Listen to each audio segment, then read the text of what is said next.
देखिए, बीजेपी का जो बयान है वो तोड़ मरोड़ कर पेश करना है। कोई भी हम अच्छा काम करते हैं उसको किसी न किसी तरह तोड़ मरोड़ कर पेश करते हैं। मैं तो ये कह सकता हूँ कि भारत जोड़ो न्याय यात्रा राहुल गांधी जी की ये दूसरी यात्रा शुरू हुई। पहली भारत जोड़ो यात्रा थी।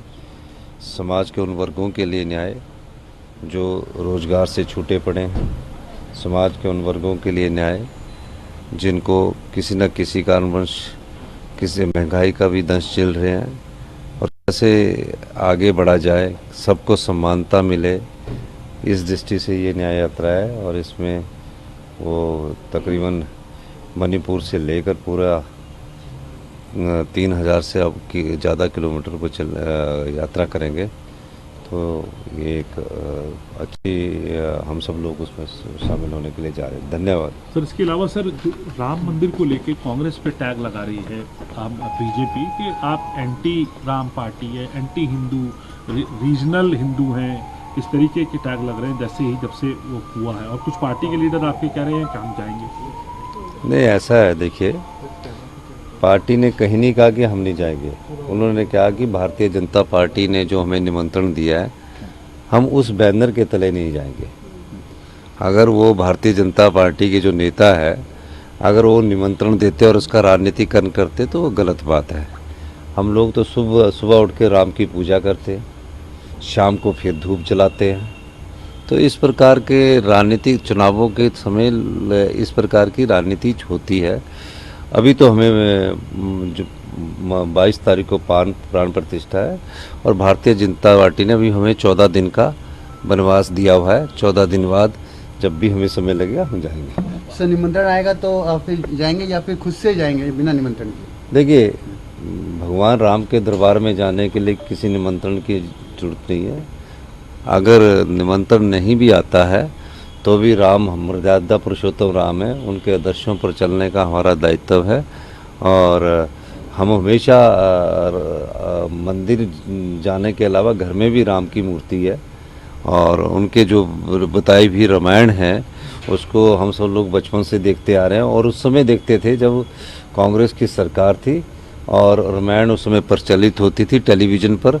कांग्रेस की सरकार थी और एक टेलीविज़न होता था, 2 टेलीविज़न होते थे पड़ोस में। तो जिसके घर में वो टेलीविज़न लग जाता था ना, तो उस घर में सारे लोग इकट्ठे हो जाते थे। तो वो उस समय कांग्रेस पार्टी ने रामायण जो काव्य है और रामायण का प्रसारण किया, टेलीविज़न में किया।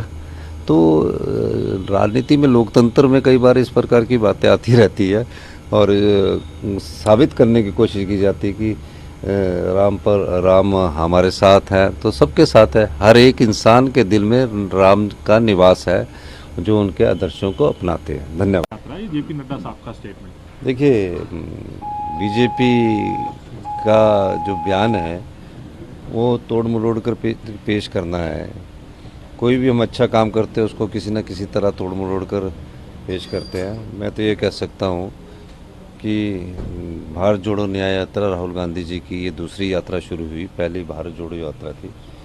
समाज के उन वर्गों के लिए न्याय जो रोज़गार से छूटे पड़े हैं, समाज के उन वर्गों के लिए न्याय जिनको किसी न किसी कारणवश किसी महंगाई का भी दंश झेल रहे हैं, और कैसे आगे बढ़ा जाए, सबको समानता मिले, इस दृष्टि से ये न्याय यात्रा है। और इसमें वो तकरीबन मणिपुर से लेकर पूरा 3000 से अब की ज़्यादा किलोमीटर को यात्रा करेंगे।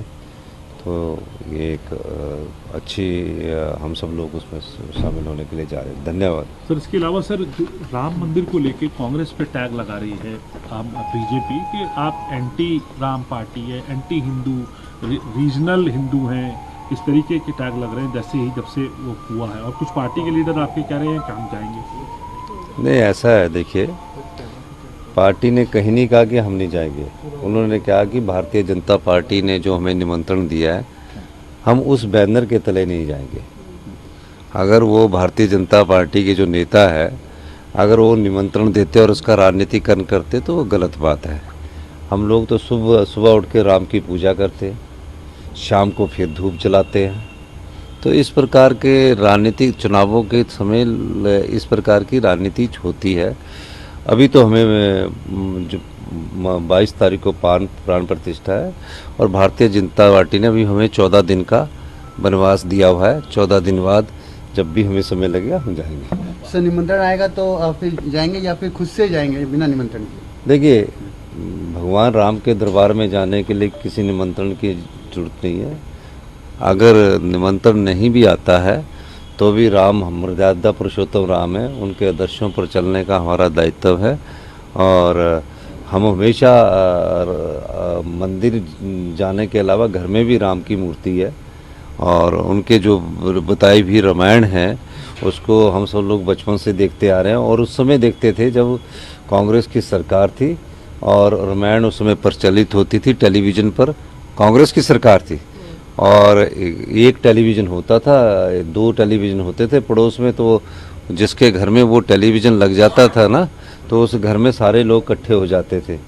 तो वो उस समय कांग्रेस पार्टी ने रामायण जो काव्य है और रामायण का प्रसारण किया, टेलीविज़न में किया। तो राजनीति में, लोकतंत्र में कई बार इस प्रकार की बातें आती रहती है और साबित करने की कोशिश की जाती है कि राम हमारे साथ है, तो सबके साथ है। हर एक इंसान के दिल में राम का निवास है जो उनके आदर्शों को अपनाते हैं। धन्यवाद।